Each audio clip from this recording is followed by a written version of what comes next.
Back now, Aerith. I'm back.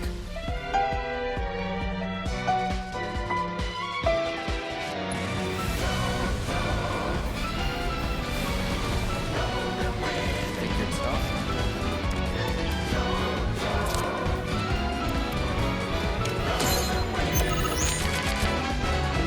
Rock was never in Nibelheim 5 years ago. That was insane. Alright guys, what's going on? It's Vil, back at it again with another video, and in this one we are going to be talking about Final Fantasy VII Rebirth. It's finally here after a few years of waiting, even longer for most people since, originally playing the game in 1997 probably made a lot of people think one day maybe this game will be remastered in 4K, 120 FPS, all that stuff. And they were thinking, man, I'm going to switch it between graphics and performance mode, and then I'm going to complain about it on Twitter, which isn't even real yet, and it's going to be awesome. Everybody's going to have a great time. And let me say that this game is absolutely phenomenal. Originally, I would have called this game a 9 out of 10, but on playing it more, getting past some of the hurdles that I was facing, I have upgraded this game to a 10 out of 10 on my own personal ranking. Now, keep in mind, everything I say about this game is my own personal opinion. I haven't filtered through reviews. I haven't seen the criticisms that other people have levied against this game. Most of what I've seen has been myself and some of my friends who have played it themselves. I gotta say, this game is phenomenal. Now, why the original 9 out of 10 ranking? Now, I was going to rank it that way because I was not aware actually of some of the tutorials that are offered in the game. But after playing through a little bit more and seeing some of the combat tutorials that you're offered very early on in the experience, I gotta bump this game up to a 10 out of 10. This might be my second favorite Final Fantasy, only behind 10, simply because 10 is just perfect for me. But Rebirth is a very, very close second, and by the end of this game, I may be ranking it as my #1 greatest Final Fantasy game of all time, which would be quite the change. Now, I am going to get into spoilers in this video. I know I haven't been getting into any so far, but from now on, I would say that there are going to be spoilers for the beginning of this game. Now, I'm not doing this with a script or anything, so if I do recount events incorrectly at all, please check me down in the comments, let me know what's going on. If you are interested in the spoilers, it's going to be through the rest of the video, so I'd say just click off now. Don't leave a like or dislike. I would rather that save for people who watch through the whole thing. And let's get into it. So, Final Fantasy VII Rebirth opens up with, well, if you play the demo, it opens up with the Nibelheim flashback, but in the case of the actual game, we're going to be talking about the opening cutscene and the opening gameplay, which features Zack Fair and Cloud Strife arriving at Midgar, just as Avalanche is fleeing the city, which leads me to so many speculative areas. One of them is maybe we're dealing with converging timelines where instead of Zack dying, perhaps he lived, but everything that happened with Avalanche happened earlier. Another thing that gets me is the fact that they are talking about how there is a mercenary that is a former soldier with a Buster Sword helping them out. Yet in this timeline, it would appear that Zack and Cloud are nowhere near Avalanche when this happens, or even Midgar. They seem to just be arriving in Midgar at the start of this event. Now, Zack leaves Cloud with a bystander and moves on to go save Aerith, who he sees being loaded into a helicopter live on television. This leads into our sequence of events in which Zack gets Aerith off of the crashed helicopter, and she seems to die before our very eyes. And it's not that famous Aerith death that we all know and love from the original game. No, it's a brand new death from this converging timeline. Who knows, maybe there's some kind of timeline interference being caused by Sephiroth's meddling. Maybe it's some kind of side effect of Mako. Maybe there's some kind of ultra-dimensional being coming down from above and syncing these timelines together so there's a better future in which Aerith lives and everybody just goes on happily about their day after Sephiroth is defeated. Or maybe the timeline wants Sephiroth to win, and so Zack needs to be alive for that to happen, but Aerith needs to be dead. Maybe Zack is going to cross timelines and come into our game later on. Who knows? I mean, he's featured prominently on the cover of the game. Not to mention that now Crisis Core is considered to be essential playing if you're going to play Rebirth. And not the original Crisis Core from the PSP era, but the PS4 and PS5 version from the current era. I think it's also on Switch. It might be on Xbox. I don't know. I just know I own it on the PS4 version, and I have the free PS5 upgrade, and that means that I need to play that game. I know the events of that game. I know the events of the remake, but I have not actually fully played through Crisis Core Reunion, which leads me into what the third game is going to be called, because I don't think it's going to be called Reunion. And that's going to be a whole nother can of worms I'll explore at a later date, probably after I finish Rebirth and Crisis Core.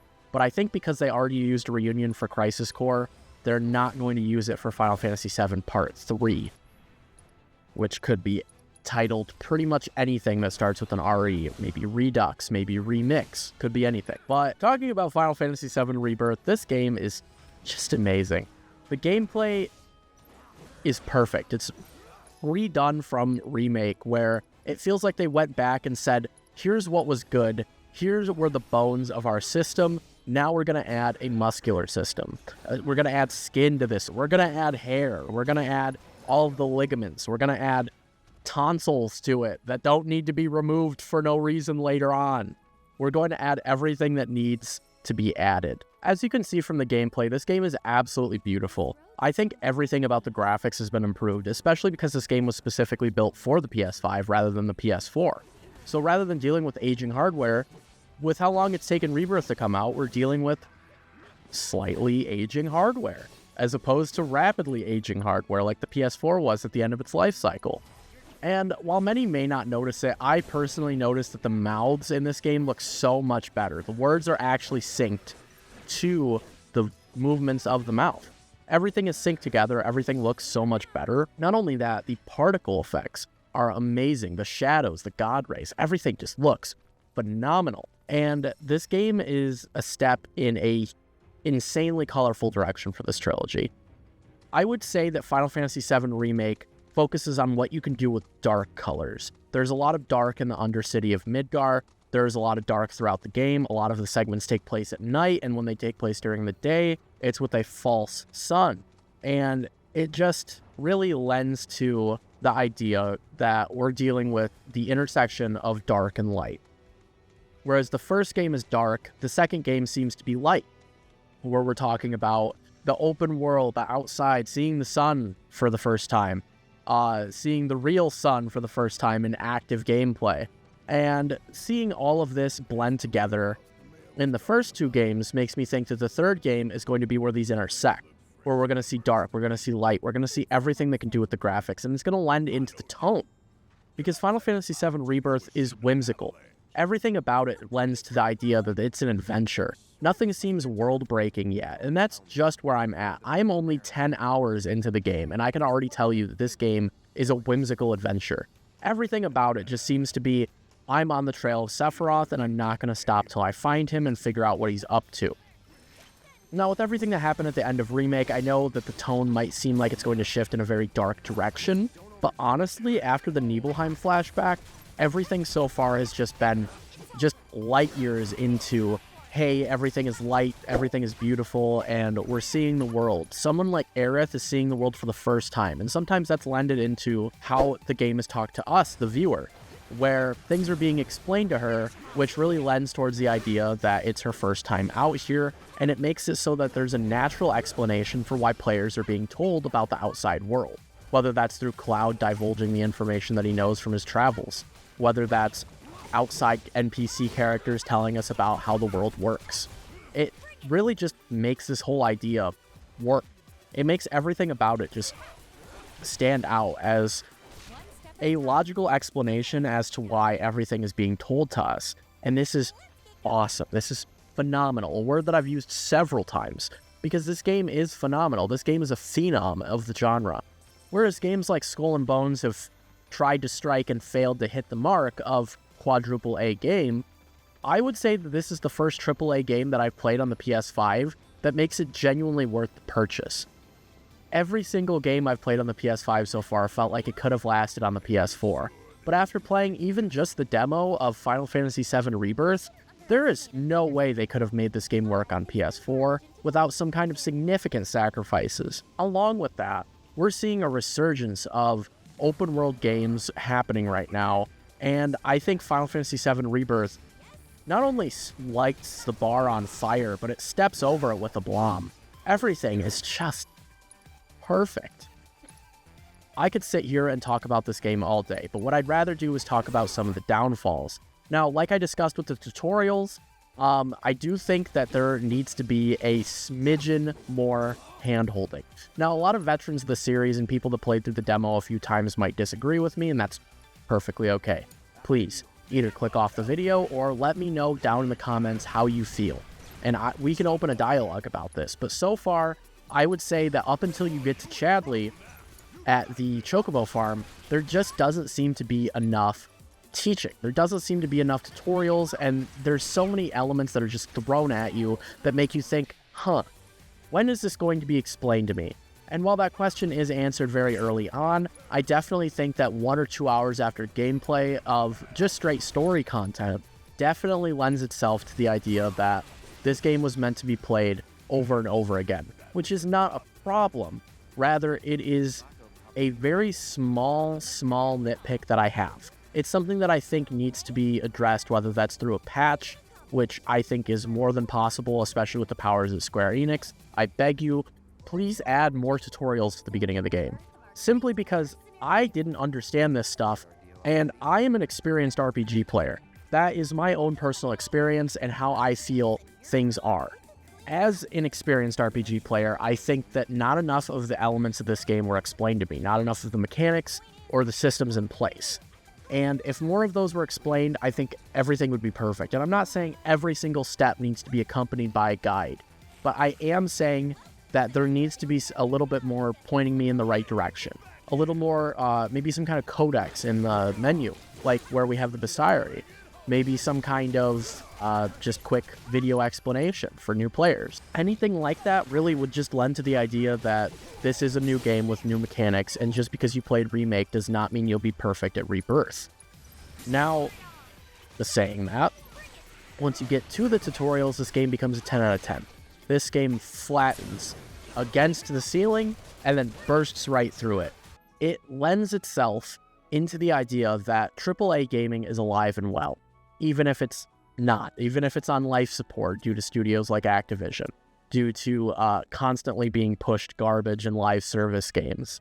Final Fantasy VII Rebirth makes me think, there is a flower in the scrap heap of this Wall-E universe that is AAA gaming. And I really think Rebirth is going to go down as one of the greatest games of all time, provided they stick the landing. Again, I'm only 10 hours in, and I know a review is a little bit early, but this is my review so far. My first impressions, my first gameplay, and as you will see in the B-roll, I'm having a lot of fun. If you can't tell through the gameplay, then I'm sorry, but the reason I'm doing every single thing I can is because it is so fun. It is so nice to go through and play a game that rewards me for exploring, that rewards me for being inquisitive.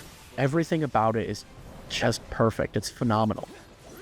It brings a tear to my eye to know that there are developers that care this much about what game they're working on, and there are executives that care this much about making sure the product they ship is not rushed. It's not cutting corners. It's something that everyone involved can be proud of. And who knows, maybe down the line, Jason Schreier is going to release an article about how this game was released in a state of crunch, in a state of disarray, how nothing worked until one patch was put in a week before release. And who knows, that could be the future. That's always a possibility. But right now, as things stand, on March 3rd, 2024, everything about this game is just phenomenal. I absolutely love it so far, and I would recommend it to anybody. Final Fantasy VII Rebirth is available on PS5. It is available to purchase at your local game store, including GameStop. It's available online on Amazon, and I'm sure they ship to just about everywhere in the world now. So please, if you have a PS5, pick it up. If you don't have a PS5, buy a PS5 and pick it up. If you can't afford PS5, sit down with some popcorn and some water, watch your favorite streamer play it. I promise you, you're going to want to experience this for yourself. Whether that's over somebody else's shoulder or that's playing it firsthand for yourself, please experience this game. Please, I'm begging. This game is phenomenal. Thank you for watching, and I hope you guys appreciate this. I'll have more update videos like this throughout, maybe every 10 hours, maybe after a large event. And yeah, we'll break it down, we'll go through it, and everything will work out fine. Thank you for watching.